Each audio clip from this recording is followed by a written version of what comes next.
친환경 교통 및 전력 시스템의 세계 인류 기업 우진산전.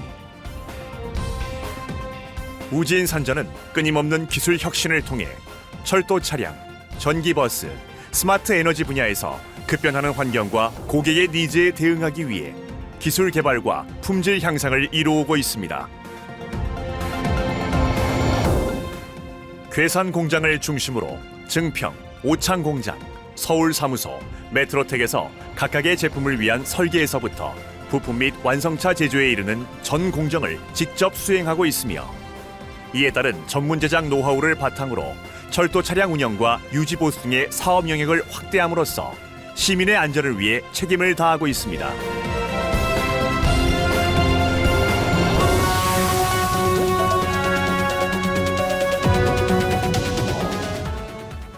우진산전의 철도 차량은 최고 수준의 기술과 노하우로 철도 산업의 트렌드를 선도하고 있으며, 그간의 노하우와 기술력으로 철도 차량 산업 분야의 글로벌 리더로 성장하고 있습니다. 끊임없는 연구 개발을 통해 경제성과 운영의 효율성, 제품의 신뢰성을 확보함으로써 급변하는 철도 산업을 이끌어가고 있습니다. 또한 우진산전의 철도 차량은 고객의 니즈에 대응하는 완벽한 커스터마이징을 제공하며 환경을 생각하고 승객의 안전까지 책임질 수 있도록 설계 및 제작되고 있습니다. 우진만의 독자적인 기술로 개발된 무인 자동 운전 경량 전철 KAGT는 안전성과 편리성은 물론 소음과 진동, 분진 발생을 최소화하여 국내를 넘어 전 세계적으로 상용화 중입니다. 특히 공항과 도시철도 차량, 테마파크 내 승객 수송 등 간선 운영에 매우 최적화된 철도 차량 시스템입니다. DEMU는 디젤 엔진 발전기에서 생성되는 전력으로 외부 급전 없이 견인 전동기를 구동하여 추진하는 철도 차량 시스템입니다.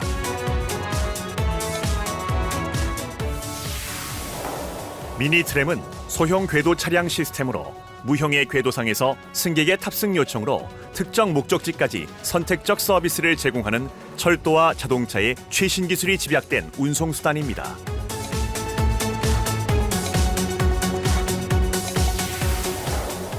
우진산전은 지속적인 연구개발 투자에 힘쓰고 있으며, 그 결과 철도 차량 핵심 전장품을 우리의 기술력으로 국산화하여 유지보수 절감, 운영의 효율성, 제품의 경량화 및 디지털화, 그리고 친환경적인 최첨단 기술이 더해져 보다 안전하고 편리한 운행이 가능합니다.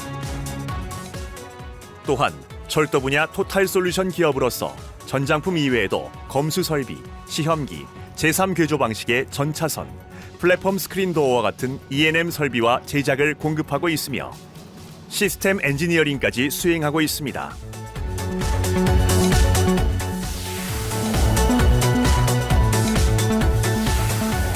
우진의 아폴로 전기버스는 내연기관의 버스에 비해 대기질 개선 효과가 큰 순수 전기 에너지를 사용하여 연료비가 적게 들어 경제성이 뛰어나며 시스템 및 구조가 단순하여 신뢰성이 높고 유지보수가 용이합니다.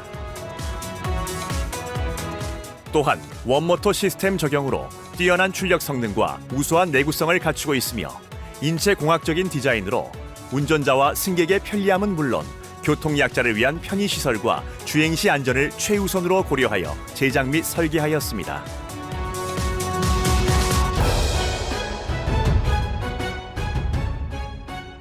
철저한 품질 경영과 신기술 개발을 통하여 친환경 교통 및 전력 시스템의 세계 인류 기업. 인간을 존중하고 자연을 생각하는 신념으로 끊임없는 기술 혁신과 연구 개발을 통해 더 안전하고 발전된 새로운 시대의 길을 개척해 나아가는 글로벌 넘버원 기업이 되겠습니다. 경제적 신뢰성, 환경적 건전성, 사회적 책임성을 추구하는 지속 가능한 기업. 안전하고 편리한 인류의 삶을 위해 끊임없는 기술 개발을 하는 기업. 주식회사 우진산전입니다.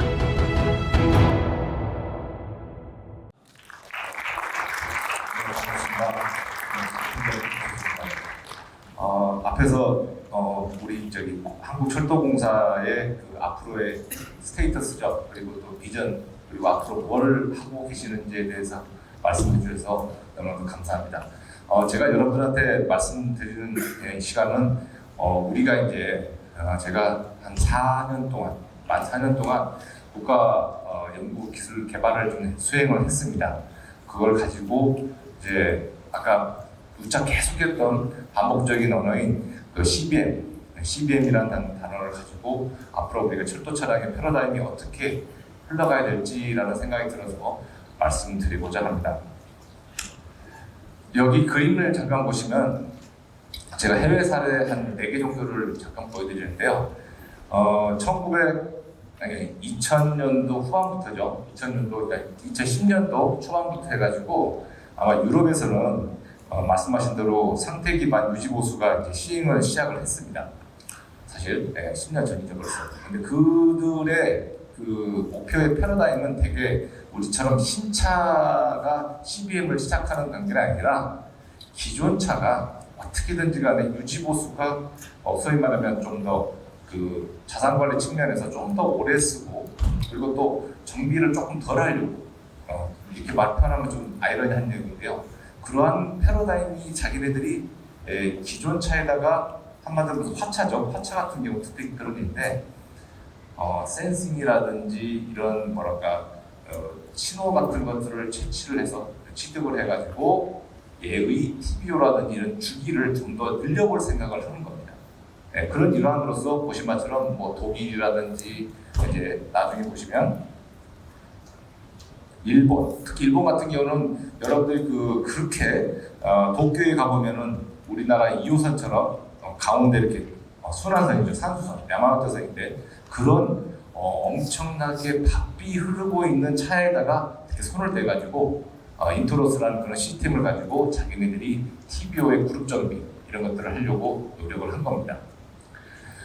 제가 지금 여러분들한테 말씀드리고 싶은 거는 신차도 물론 지금 계속 하고 계속 진행 중이니까 그러지만 우리가 지금 방전법상에서 가장 걸림돌이 할 수 있는 개조 신고, 개조 승인 문제가 있는데 어찌됐든 간에 이러한 것들을 생각하면 이들은 유럽은 신차도 물론 당연히 해야겠지만 기존 차를 손대려고 좀 더 유지 보수에 대한 효과적인 최적화를 하려고 노력을 한 것입니다.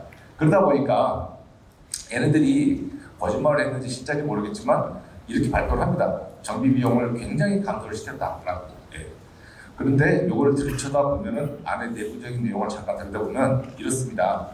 예를 들어서 마모 패턴이 심한 제품들이죠. 이런 것들을 가지고 소위 말하는 스코어링을 하고 헬스 인덱스를 만들어가지고 하는 거죠.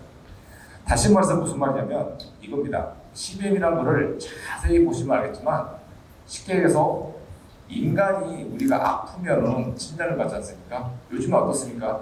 우리 스마트워치를 가지고 ECG 데이터를 받아가지고 심장의 박동수라든지 이런 것들을 다 모니터를 하듯이 일상 검수도 있겠지만 또 우리가 병원에 가가지고 정밀 진단을 받지 않습니까? 똑같습니다.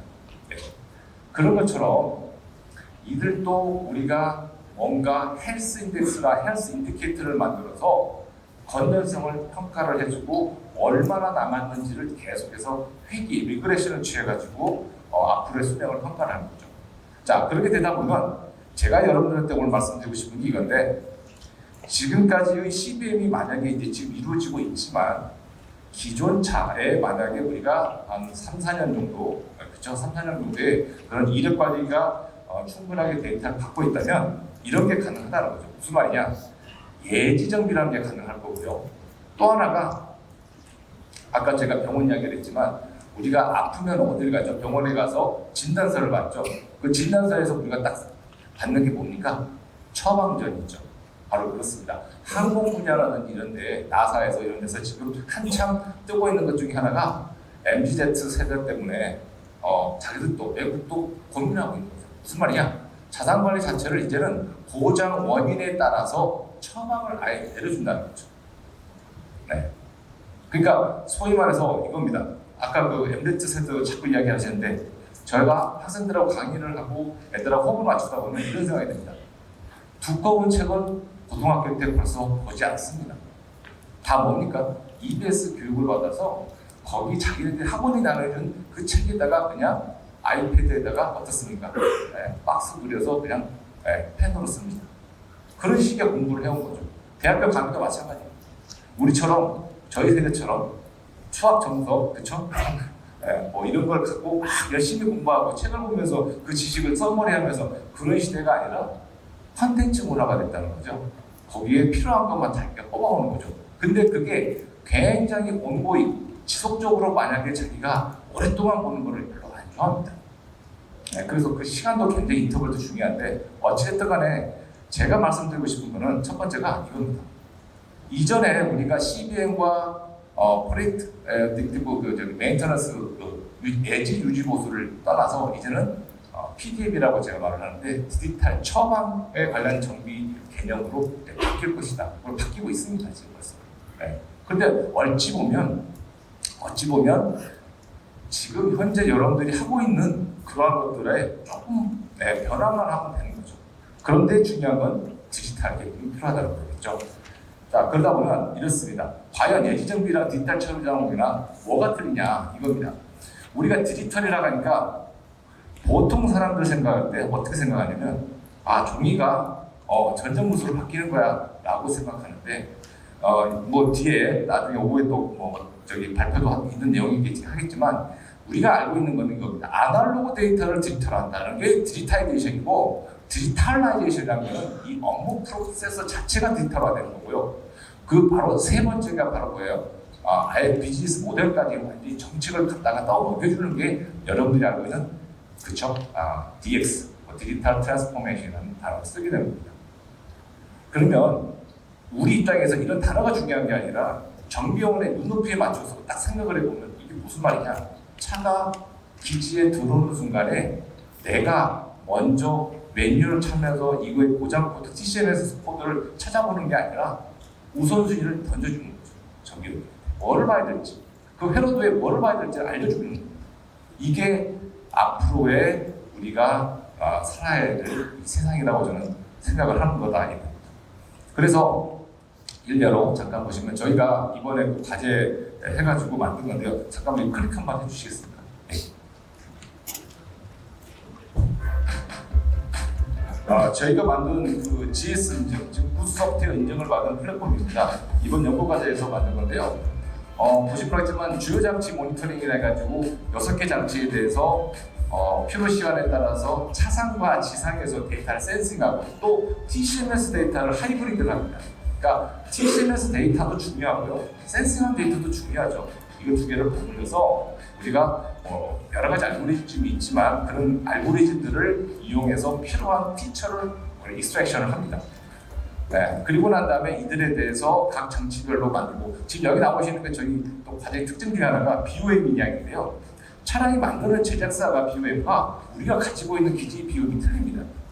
그런 것들을 저희가 맞춰줬습니다. 그걸 바로 여기 제가 나타낸 결과고 또 하나가 보시면은 RUM 잔존 수명이 평가되게끔 저희가 저 인계점을 만들고 그걸 하이 헬스 인덱스, 헬스 스코링을 해가지고 나타납니다. 또 하나가 보신 것처럼 저희가 아까 지나갔는데 전체 편성뿐만 아니라 유지보수 매뉴얼을 각 장치별로 저희가 다 쪼개놨습니다. 그러니까 자기가 필요한 것들을 두꺼운 기지 매뉴얼을 볼 필요가 없이 그 필요한 것들만 쫙 회로도를 것들을 볼 수 있게끔 만들었고요. 그리고 필요한 내용에 따라서 저희가 하게끔 편성에 대해서 고장이 났는지 안 났는지 이런 것들을 저희가 사실 이게 만드는 그 UI나 이런 게 독일이라든지 프랑스에서 만들고 있는 것들을 저희가 많이 벤치마킹을 해서 만든 UI가 되겠습니다. 그래서 저희가 먼저 가장 깊게 생각했던 게 뭐냐면은 이런 질문을 많이 합니다. 과연 센싱하고 통신하고 에러가 났을 텐데 너네 이걸 어떻게 했니? 라는 질문을 굉장히 많이 했습니다. 그래서 여러분들한테 제가 말씀드리고 싶은 건 이런 것들도 디지털 신호도요 얼마든지 우리가 주식을 예측하듯이 어느 정도의 많은 채널만 가지고 있으면 예측이 가능하답니다. 이게 하나 이해가 되겠는데요. 파란색과 빨간색을 보시면은 저희가 이러한 우측에 보면은 이런 알고리즘에 의해서 소위 말한 디지털 신호도 예측하는 그런 것들을 알고리즘을 저희가 완성을 했었고요. 또 하나 또 여기 재밌는 그 결과인데 여러분들 보통 매점에 가시면 어떤 편의점 가시면 땅콩을 사죠. 이 땅콩을 사시는 분들의 대부분 이유가 뭐예요? 맥주를 먹기 위해서 사는 분들이 꽤 많습니다. 무슨 말이냐? TCMS 고장 코드를 잘 따다 보시면 선행 코드와 후행 코드의 연관성이 있다. 그리고 우리가 또 놓치는 게 뭐야? 공기압축기가 고장이 났는데 알고 보니까 SIV와 관련있다. 근데 그 밑에 어떤 밸브지 이런 것들을 놓친다는 거예요. 자, 이런 것들 때문에 저희가 몇 가지 알고리즘을 가지고 FP 그로스 알고리즘이라든지 이런 걸 가지고 보신 것처럼 선행 사건과 다음 사건의 상관성을 갖다가 같이 어떻게 되는지 유도하는 그런 것들을 저희가 개발을 했었습니다. 그래서 이런 것들에 대해서 유도 작업을 한번 살펴보았고요. 그 다음에 가장 서비스 밸류의 가장 원인이 되는 출입문에 대해서 수많은 사람들이 지금 노력을 하고 있습니다만은 저희가 비교한 예로 한번 설명을 드리면 여기 왼쪽과 오른쪽에 약간의 파형들이 굉장히 보이실 겁니다. 얘가 뭐냐면 빨간색에 보면은 굉장히 일반적으로 잘 진행되고 있던 출입문의 전류 신호였어요. 그런 것들이 보시봤자럼 여기 파란색으로 잠깐 보이시죠? 네. 이런 것들이 보면은 뜬는 거 이상 신호가 발생이 된 거죠. 네. 이상 신호 발생이 됐는데 그 이유를 이제 저희가 그 AI 알고리즘을 가지고 저희가 판단을 해서 어디 부분에 이물질이라든지 어떤 부분이 문제가 있다 해서 경적비를 신청을 해서 간단하게 붙인 후에 보니까 다시 안정화된 그런 사례가 되겠습니다. 그리고 또 이런 출입문에 보면요, 여러분들 알고 있는 여러 가지 출입문에 대한 이상의 결과를 잠깐 끝까지 보면은 전류 신호가 이상하다 그런 걸 보면은 사실은 구조적인 문제라든지 기계류 부품 자체가 뭔가가 마모화되든가 그런 걸로 인해서 또 발생되는 경우가 있습니다. 그러니까 1차적인 원인의 그 진짜 원인이 따로 있다는 거죠. 이런 것들을 저희가 실제 테스트 베드라든지 계속 실험도 해보고 그런 것들을 얻어냈습니다. 그뿐만 아니라 저희는 여기에다가 보시면 우측에처럼 잔존 수명을 하게끔 회기의 의미를 만들어서 수행을 한 것입니다. 그리고 뿐만 아니라 H백 같은 경우는 여러분들이 소위 요즘에 핫하다는 디지털 트랜스포머라는 알고리즘을 가지고 정상과 그리고 이상이 있다는 것들을 아키텍처를 만들어서 수행을 했었고요. 그렇게 해서 역시 또 각각의 변수 TCMS 데이터에 대해서 상담 분석을 통해 가지고 잔존 수명을 예측하는 그런 알고리즘을 저희가 만들었고 일례로 이거는 대차의 횡진도 센서에 대한 그 결과물이 되겠는데 요거는 무슨 말이냐면은 저희가 이렇게 생각합니다. 우리가 차에 부착한 센서는 무조건 차 안에서의 어떤 진단만 한 생각을 많이 하시죠. 자, 그 생각을 버리시고 한번 차에서 만약 진동 센서를 달았는데 내가 숨 없이 지나가는 이 차의 밑에 하부의 선로 조건이 조금이라도 노화됐던가 뭔가 이상이 있다는 것을 진단할 수 있을까요? 없을까요? 있습니다. 유럽에서도 시프트 레일 프로젝트를 보면 그 중에 하나가 차에서 지상을 바라다보는 그런 그 모니터링하는 그런 프로젝트가 있는데 저희도 역시 마찬가지로 그런 것들을 수행을 해보니까 재미난 게 바로 이겁니다. 어느 구간에서 유독 튀는 구간이 있더라 이거죠. 계속해서. 그래서 그런 튀는 구간을 봤더니 예를 들어서 뭐 이런 거죠. 터널과 교량이 겹쳐지는 구간 이런 것들을 저희가 찾아내서 여기 유익성을 갖다가 한번 검토해봤고 또 이런 것들은 재미난 게 기관사분들한테 인터뷰를 해보니까 기관사분들이 다 알고 계십니다. 그런 팩트를 나중에 저희가 인터뷰를 해보니까요. 그런 결과도 한번 얻어냈었고요. 이런 것들은 이겁니다. BOE라는 거는 우리 잘 여기 유기공 잘 하시는 그 자체인데 유기공 제공하고 있는 거는 요즘 차는 잘 돼 있었죠. 근데 제가 지금 보여드리는 이거는 그냥 구역. 저희가 했던 연구 중에 하나가 25년 된 전동차를 가지고 한 적이 있어요. 25년 전동차에는요, 이 BOU가 뭔가 고장이 났는데 코드가 별로 없어요. 약간. 그래서 저희가 지금에 가지고 있는 그 인계 조건들, 그리고 어떨 때 고장이 나는지를 저희가 살펴봤죠. 살펴봤고, 그 하위 부품에 뭐가 있을까? 뭐가 문제일까? 그런 것들을 고민한 다음에 우측에 보시면 이런 조건들을 통해 가지고 고장 수리 절차서를 따로 저희가 편집해가지고 만들어주는 그런 플랫폼을 저희가 구성을 한 겁니다. 다시 말해서 그냥 CBMR 저희가 끝내는 게 아니라 최대한 매뉴얼상에 있는 내용과 결부시키려고 최대한 노력을 많이 했었습니다. 또 하나 사례인데요. 이건 무슨 말이냐? 우리가 전동차에다가 진동 센서를 또 달았죠. 차축 센서를 달았는데 이게 재밌는 게 그 연구 기간 하다 보니까 오골이 되는 중이야. 그래서 이걸 떼야 돼요. 부착을 떼야 되는데 사정사정을 한 거죠. 제가 가서 제발 부탁합니다. 놔두십시오. 그걸 사자성어해가지고 놔뒀더니 재미난 결과가 나왔어요. 무슨 말이냐? 왼쪽에 보시면 어떤 특정 차축에 해당되는 값이 이렇게 튀는 거 보이시죠? 노란색에. 이게 중정비를 하고 나니까 깔끔하게 없어지는 겁니다. 오케이. 무슨 말일까요? 중정비 잘 하신 거죠. 네. 제가 말씀드리고 싶은 게 이겁니다. 약간의 그러한 것들을 여러분들이 CBM을 왜 현장에서는 되게 싫어하십니다. 뭐하러 붙이는 거예요. 하지만 이렇게 입증된 자료로서도 활용할 수 있는 누군가의 문제가 발생했을 때 이렇게 전 SS2B를 결과를 보여주면서 중정비 효과를 나타낼 수도 있다. 그런 사례로 저희가 말씀드리고 싶습니다. 그리고 이제 거의 마지막이 되는데 주변학기 같은 경우에 저희가 이제 우리 주식을 갖다가 값을 갖다가 예측하고 뭐 하듯이 저희가 나름 그런 것도 한번 해봤어요. 여러 가지 고속의 동작 시간을 예측을 해본다든가 온도를 예측해보고 그렇게 함으로써 과원이 어떨 때 발생이 되지 60초 전에라도 뭐 그런 거랍니다. 또 팬의 동작 시간 예측을 위해서 이렇게 예측을 해서 어떤 결과를 얻냐 유의미하냐라는 것들을 저희가 처방을 내릴 수 있는 우선순위를 만들어보고 그런 것들을 녹여보는 노력을 했습니다. 그렇게 함으로써 제가 말씀드리고 있는 CBM은 이렇습니다. 이런 CBM을 하고 난 다음에 실제 유지보수 매뉴얼과 연관을 짓고 실제 필요한 매뉴얼을 갖다가 처방을 내리는 이러한 것들이 이루어지면 지금 MZ 세대들이 생각하고 있는 그러한 것들에 훨씬 다가갈 수 있는 이런 정비체가 되지 않나라는 생각을 드는 것입니다. 그래서 저희가 이거 역조곡선 우리 RCM 하시는 분들 다 잘 알고 계시죠? 저는 이렇게 생각을 합니다. 처음에 우리가 과제를 지금 신차에서 도입을 하게 되면 이런 고장 코드라든지 센싱 데이터 가지고 진단을 열심히 하고 계십니다. 자, 그런 모발 고장, 시운전을 운행 초기하는 고장을 따라서 하자 보증 기간 때는 뭘 하냐? 바로 AI에 따라서 우리가 이상이라든지 고장을 분류할 수 있겠죠. 그리고 난 다음에 정확도와 F1 스코어 등을 검증을 했는데 여기서 잠깐 제일 중요해요. 고장 데이터가 없습니다. 뭐가 없습니다. 계속해서 업체들은 이야기하실 거예요.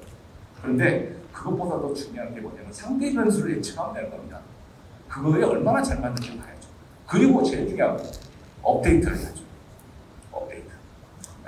업데이트는 우리가 LI 기반이라든지 이런 식으로 해서 4개월에 3개월에 업데이트를 해서 너가 학습한 데이터가 알고리즘이 과연 얼마나 더 계속해서 잘 맞는지를 보셔야 됩니다. 그래야 이 기간이 지나야 진정한 우리가 교체 주기가 TBO가 연장이 될 수 있는 것을 우리가 제시를 할 수 있는 겁니다. 결국에는 여러분들이 지금 대체품이 없어서 허덕이는 경우가 굉장히 많습니다. 그죠? 정비에서 가장 핵심이죠. 내가 20년 전의 제품이 20년 후에 쓰다가 없습니다. 그 제품. 그래서 일본 같은 경우는 아예 이런 경우는 제가 봤습니다. 제가 작년에 어민원에서 학회를 가가지고 들은 이야기 보고 그 사람들 인터뷰를 해보니까 독일 발전소는 이렇게 합니다. 웨어하우스를 만들었어요. 웨어하우스가 뭐예요? 그렇죠. 항원 항습이 되어 있는 엄청난 창고를 만들어서 전장품을 갖다가 처음부터 살 때 조금 더 많이 구입을 해서 다 때려박거든요. 그리고 난 다음에 자기네들이 그걸 갖다가 각 전국에 있는 JR의 지사에서 필요하면 그때 가서 쓰는 거죠. 그런 식으로 해서 자기들은 부수품의 관리를 이런 식으로 변화를 주는 그런 것들을 제가 사례를 보았습니다. 우리는 사실 이제 공사 다양한 650부터 시작해서 다양하지만 차종도 다양하고 굉장히 고민을 많이 하셨겠지만 그 중에 하나가 어떤가? CBM의 결국적인 목적은 사실 업체들한테 별로 좋아 보이진 않아요. 솔직히 제가 보기엔 운영기간 관점에서는 어찌됐든 간에 끝까지 이 제품을 써서 자기가 다 할 때까지 쓰고 싶은 그런 열망에서 시작된 과제다라고 저는 생각이 듭니다.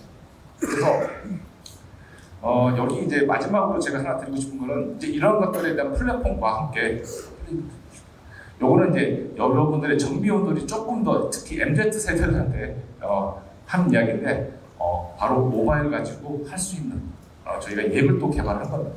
여기 잠깐 보시면 오다번호 만들어서 진행과 대기를 보는데 제일 재밌는 건 이 사진들 보이시죠? 잠깐 보이시지만 이런 겁니다. 조별로 일상검수 할 때 그들의 미션, 그들이 하고 있는 그 내용, 그다음에 사진 이런 것들을 우리 검수의 감독관과 이야기를 할 수 있어요. 그런 것들을 저희가 개발을 했고 실질적으로 차 번호를 갖다가 찍어야지만 완성되는 그런 프로세스를 만들었고요.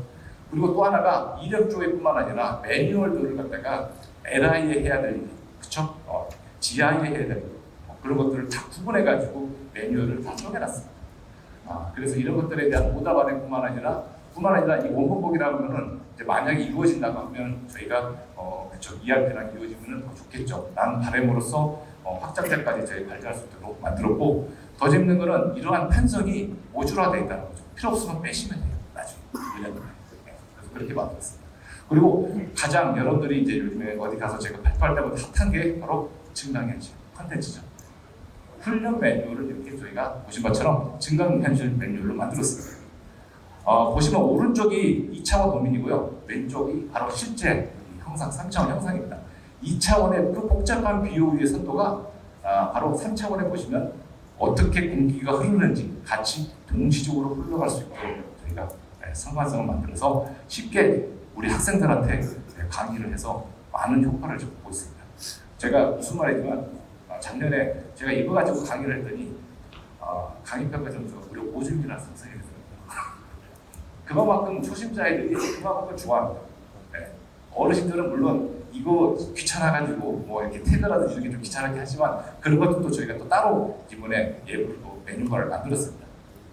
이거는 공개 압축기인데요. 여기 앞에 계시는 우리 또 유진기공에서 좀 도와주셔가지고 고세를 받아서 저희가 그거가지고 콘텐츠를 만들었고 이것도 학생들한테 보여주고 있습니다. 보시면 알겠지만 역시 똑같이 그 공기 흐름과 실제 뭐를 해야 되고 순환에 대한 교육 훈련 자료가 이렇게 포함이 되어 있고요. 실제 보시면 탭을 가지고 이렇게 보시면서 할 수 있다는 것을 사례로 제가 설명을 드립니다. 그래서 도면과 실제 그림상의 흐름도 이런 것들을 동작 메커니즘까지 확연하게 설명할 수 있도록 노력을 했습니다. 그리고 마지막으로 제가 보여드리고 싶은 게 이번에 나온 추리문입니다. 추리문은 이제 저희가 많은 분들이 소리가 없거나 이런 것 때문에 좀 고민하셔서 소리까지 집어넣었어요. 이건 아예 그냥 처음부터 11에서 9도까지 즉 출입문의 구조, 원리, 경적비, 중적비, GI4, GIA 다 구분해가지고 저희가 만든 컨텐츠입니다. 그러다 보니까 보시면 알겠지만 실제 우리가 출입문 가가지고 이걸 보면서 사용을 할 수 있도록 저희가 다 완성을 했습니다. 그래서 지금 보시면 화면에 나와 있는 구성품이 나오고요. 그죠? 각각의 하이품이 뭐가 있는지 클릭을 해가면서 그들이 어떻게 구성이 되었고 역할이 뭔지를 설명하게끔 만들어져 있습니다. 그리고 또 뿐만 아니라 보시면 알겠지만 사양과 함께 실제 우리가 경쟁비에서 하고 있는 것들을 보시면 알겠지만 이렇게 컨텐츠를 해서 자기가 같이 보면서 이 부분들을 쓸 수가 있는 거죠. 그러니까 출입문이 없건 있건 다 사용할 수 있고요. 어디든지 장소에 상관이 없습니다. 그래서 이렇게 증강현실 애니메이션을 만들다 보면 사람들이 학생들이 보시면 알겠지만 내가 가기 전에, 실제 하기 전에 훨씬 더 빠른 학습 능력을 가지고 있습니다. 이걸 수치적으로 설명하면 저희가 사람을 가지고 테스트를 해보니까 학습 능력이 10에서 크게는 25%까지 기준되는 거랑 차이가 있다는 걸 수 있고요. 상호작용을 통해 사용자는 정비 작업을 감정적으로 체험하며 선의 학습 효과를 특히나 우리가 버니어 캘리퍼스라든지 주니어 핵심 장치를 보시면 알겠지만 이렇게 태그로 눌러가면서 버추얼하게 실제 체험할 수 있도록 또 만들었습니다. 그래서 보시면 알잖아 숫자가 변화가 된 걸 보이시죠? 네. 그리고 저희가 또 퀴즈 같은 걸 만들어서 혹시 점검자가 체크를 못하고 그냥 넘어가는 것들을 한 번씩 확인할 수 있게끔도 만들어놨습니다. 이런 것들을 저희가 이제 과제를 이제 지난 3월 20일 마지막 끝냈고요. 그다음 잠깐만요. 제가 이제 마지막으로 정리를 해서 여러분들한테 제안을 드리고 싶은 게 몇 가지가 있는데 첫 번째입니다. 지금 현재 우리 코레일도 마찬가지 어느 운영기관에 고민하는 부분이 바로 해외 플랫폼입니다. 차량 유지위주는 해외 플랫폼을 일부 사용을 하고 계시는 걸 알고 있고 그거를 국산화하려고 노력을 하고 있는데 저희가 이번에 과제를 다 끝냈고 역시 굿 소프트웨어 인증을 저희가 만들었습니다. 그래서 앞으로 이제 향후에 이걸 계속해서 지상의 플랫폼에서 계속해서 CBM을 사용하실 의지가 있으시다면 아무래도 국내께 훨씬 낫겠죠. 저렴하고. 그다음에 두 번째가 제일 문제 중에 하나가 클라우드와 지상기지 서버의 용량에 대한 고민입니다. 이런 것들은 향후에 보시면 알겠지만 저희는 감히 말합니다. 장치를 아는 AI 즉 유럽에서는요, 여러분들 AI 중에 XAI라는 단어 들어보셨어요? XAI. 여기서 말하는 X라는 거는 explainable AI, 즉 설명이 가능한 AI. 무슨 말이냐? 딥러닝의 가장 큰 단점은 가운데에 블랙박스처럼 돼 있어서 뭐가 뭔지 모르고 답만 나와요. 그래서 유럽에서는요, 철도 같은 주요 부품 산업에서는요, 딥러닝을 사용 못하게 합니다. 뭘 이야기해요? 설명이 가능한 AI, 즉 피처 익스트랙션이 필요한 머신러닝 그런 기법들을 사용하라고 권해요. 왜 그러냐? 실제 데이터가 한정되어 있고 두 주요한 값을 내가 토출을 할 때 용량의 한계가 있고 필요한 것들만 저장을 해야 된다는 거죠. 그런 기술들이 앞으로 우리가 학생들 그리고 엔지니어분들이 해야 될 고민입니다. 장치들. 그래서 이런 것들이 필요한 엔지니어가 필요하고요. 세 번째로 지금 LTE 알방을 사용해가지고 우리가 뭐 사용한다, 뭐 어쩐다, 그냥 소위 말해 그냥 있는 망 쓴다, 뭐 5G만 쓴다고 하시는데 사실 기본적으로 우리가 실시간으로 어떤 차량의 고장난 거를 바로 고칠 수는 없지 않습니까? 우리가 기기 입고해가지고 데이터 받은 다음에 그거에 대한 상태만 건정성을 평가해도 땡큐 아닙니까? 잘 생각해 보시면은 굳이 비싼 통신료를 왜 이렇게 많이 쓰시려고 하는지 모르겠어요. 그걸 한번 고민하셔야 돼요. 그래서 저희는 연구과제를 그것 때문에 엄청 고민했었어요, 사실. 그래서 기지 안에서 도착하자마자 보신 바처럼 기지 입고 시에 빠른 보안이 되는 무선 통신으로 그걸 주고받게끔 하려고 노력을 했어요. 그래서 그것도 사실 저희가 이렇게 말씀드리지만 업체들 간에 어떤 입건도 있고 여러 가지가 있었어요. 하지만 저희가 상대적으로 어떤 좋은 것들을 저희가 솔루션을 하나 가졌고요. 그 다음에 네 번째로 궁극적으로 그러면 CBM에서 니네 뭐 할래? 라는 질문을 굉장히 많이 들었습니다. 사실 저는 이렇게 이야기했습니다. 자, 일산건설동에 LI의 검수 점검 목록을 우리 한꺼번에 해서 니네한테 주면 좋은 거 아니냐? 그렇지 않습니까? 저비용들한테 그런 생각을 해보시고, 두 번째, 하이 부품의 고장 상태의 진단은 굉장히 중요하죠. 사실 아까 제가 했지만 땅콩과 맥주처럼 고장 코드 간의 상관성을 분석해보는 그런 게 없어요. 그거 상당히 중요한 팩트입니다.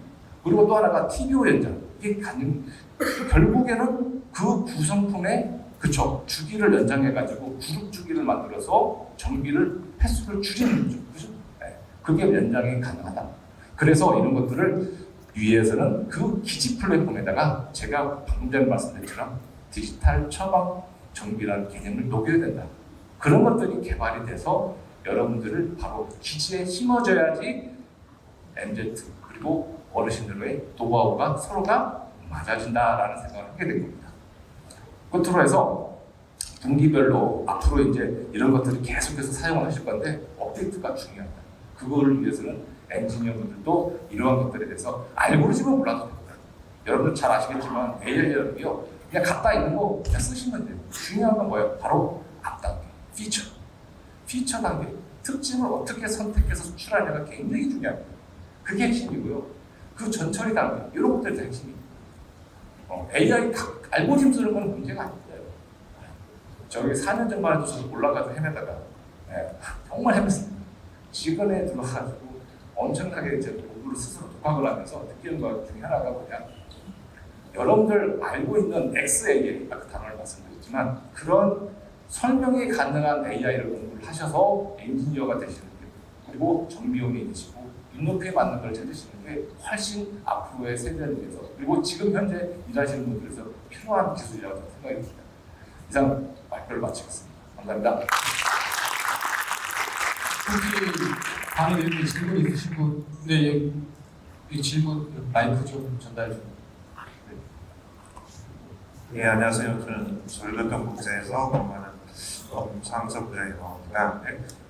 강의 내용 감사드리고요. 제가 한 가지만 좀 여쭤보고 싶은데요.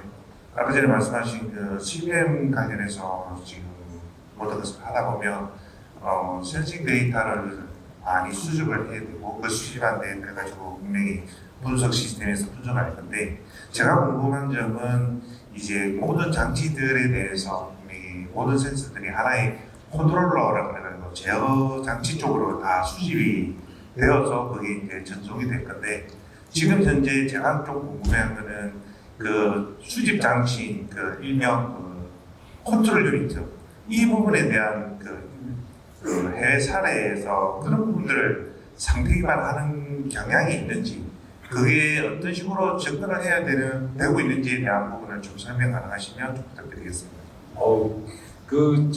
우리 부장님 역시 업무가 그 업무이셔가지고 굉장히 딥한 질문하시네요. 네, 맞습니다. 지금 사실 여러분들이 그 운영기관에서 고민할 부분이 바로 그겁니다. 아까 제가 잠깐 여기 언급도 많이 해드렸지만 장기별로 다 틀립니다. 네. 어떤 거는 1초에 하나 데이터가 있을 거고 어떤 거는 1초에 4개씩 샘플링 데이터를 달리 줄 수도 있겠지만 핵심적인 건 뭐냐? 필요한 것만 수사해서 고장이 났을 때 그 전에 있는 데이터만 저장하려는 생각은 버리시라는 거예요. 그것도 중요하지만 지금까지 추이 분석을 위해서는 1초에 하나 데이터만 얻겠다? 그런 생각도 버리시고요. 각 장치별로 다 틀립니다. 분석하는 방법. 뭐가 있어야 되냐? 장치의 피처를 뭘로 잡으려가 더 중요해요. 그거를 먼저 디파인을 하시고 난 다음에 아까도 이야기했지만 인터벌 주기를 고민하셔야 되는 거고, 실제 해외 사례도 보시면 그런 경우가 허다합니다. 예를 들어서 도어 같은 경우에 여러분 전류 데이터가 굉장히 중요한 데이터죠. 근데 전류 데이터는 굉장히 타임 샘플링이 짧아야 됩니다. 하지만 결론적으로 말씀드리지만 우리가 얻는 거는 1초에 하나밖에 없기 때문에 그게 한정이 되어 있는 거죠. 그래서 그거에 대한 거는 케이스 바이 케이스로 틀린데, 결론적으로 말씀드리지만 그러한 것들을 제일 많이 아시는 분이 우리 운영기관과 바로 그걸 생산하는 분이 다 알고 계십니다. 그래서 그분들하고 같이 브레인스토밍을 할 거고요. 해외 같은 경우에 그러한 노하우를 물어본들, 어딜 가도 물어본들 가르쳐 주시기 바랍니다. 다만 제가 학회에 가서 WCR이라든지 거기 가서 여러분들과 이야기를 해본 결과 끝까지는 저는 하고 있습니다. 그러나 그게 일부이지 다가 될 수 없다는 거예요. 예, 그러면 혹시 또 질문하실 분이 있으신가요? 그러면 예, 마지막 한 번만 더 질문을 받고요. 강의 여기까지 듣겠습니다. 네, 안녕하십니까. 서울교통공사 방화차량사업소 방주장입니다. 다른 게 아니고 CBM을 만들기 위해서 아까 설명하기 전에 한 10페이지 정도의 BOM 부분을 한번 말씀하셨는데, 교통공사도 좀 문제 있는 부분을 짚으신 것 같아서 질문을 드리는 겁니다.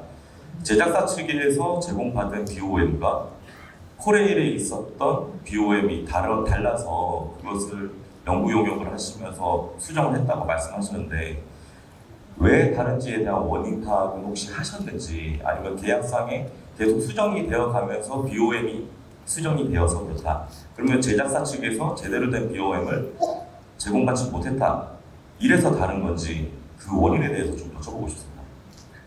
그 질문하시는 게 벌써 답이 다 있습니다. 제가 말씀드리지 않아도 될 것 같고요. 제가 고민했던 부분이 이거였습니다. 어떻게 한 차를 몇십 년을 했던 차에 그 차가 왔는데 1차분하고 2차분의 차가 비율이 틀리냐는 거죠. 아니 어떻게 그럴 수 있는 일이 벌어지죠? 우리나라 아직도 황당했습니다. 그리고 그걸 저희가 그걸 맞추면서 전문가분한테 물어보면 안 하려고 하십니다. 귀찮았어요. 저희가 그래서 퇴직하신 분들, 여기 지금 퇴직하신 분들도 좀 몇 분 계시는데, 그분들을 제가 찾아가면서 맨투맨으로 한 달간 사정을 해서 막은 겁니다. 지금 여러분들이 3사라는 회사가 여기 계시는데 그분들이 고민을 하셔야 되는 거는, 그분들은 자기 거 만들어서 비용이 맞춘 분들이지만 운영기관은 자기만의 고집이 쓴 BOM을 만드셔야 됩니다. 그리고 그걸 요구를 하셔야 됩니다. 사용자. 그래야 자산관리가 되십니다. 그래야 개수가 소량 다품종이 아니라 이제 다량 다품종이 된다. 저는 그렇게 말씀드리고 싶어요. 그거를 정말 표준화 연구사업을 10몇 년 전부터 제가 했지만, 많은 분들하고 인터뷰를 하고 많은 분들하고 그런 얘기 들으면 공감대를 형성하지만 그거를 깃발 들고 나가서는 분이 없었어요. 실제 전문. 그러면 방법은 따뜻합니다. 들어갈 때 여러분들 시방사 만드실 때 아예 그냥 엑스를 해주세요. 그래서 그거에 맞춰서 3사가 들어가게끔 해주세요. 저는 그게 가장 최선의 방법이라고 생각합니다. 지금 현재로서는.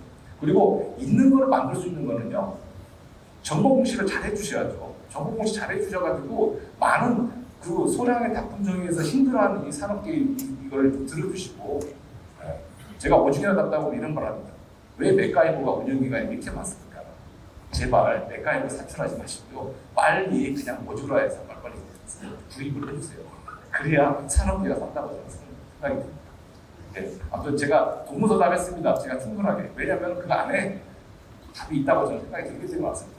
감사합니다. 제가 사실 일부러 이 질문을 드렸거든요.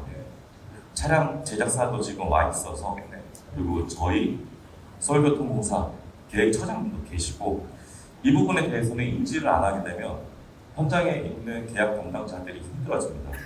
근데 계약 발주를 나갈 때 그 계약서에 BOM에 대한 부분을 명확하게 인지를 시켜준다면 우리가 지금 예산 때문에 문제가 계속 생기고 있지 않습니까? 예산을 줄여야 된다. 근데 계약서에 그 문구 하나만 놓다면 우리가 뭐 갑을 뭐 이런 거를 제외하고 제작사는 제작사대로 제작을 똑바로 할 거고 그 BOM이 수정이 되더라도 우리가 올바르게 듣는다면 굳이 추가 비용을 들지 않고 CBM도 유지를 좀 더 편하게 할 수 있다. 그래서 계획처장님이 계시기 때문에 일부러 이런 질문을 제가 드렸습니다. 감사합니다. 네, 감사합니다. 저도 똑같은 생각을 합니다. 그리고 제가 이 자리에 들어서 다 차량인이 계시기 때문에 지금 말씀드리는데 간략하게 제가 이런 행사를 별로 이렇게 많이 하자는 그런 생각은 별로 없었습니다만은 올해 저희가 자그마한 철도학회에서 목표가 있습니다. 무슨 말이냐면 운영기관과 산업계와 그리고 여기 지금 이 자리에 앉아 계시는 이런 분들하고 좀 소통의 장을 우리끼리의 어떤 패러다임을 만들지 말고 외부에 있는 그 기회를 좀 만들고자 합니다. 그래서 올해 아마 한 두세 번의 행사를 좀 저희가 계획을 하고 있습니다. 그래서 뭐 도시철도협회와 차량 기술사회와 운영기관이 조직돼가지고 행사를 한다든가 그런 기간을 저희가 만들어서 좀 요 지금 앉아 계신 분들은 꼭 참석을 좀 해주셔서 그런 기탄 없는 의견을 많이 외부한테 전달할 수 있는 기회를 저희가 좀 만들고자 합니다. 많은 협조를 좀 부탁드리겠습니다. 감사합니다. 네, 지금까지 김철수 교수님입니다.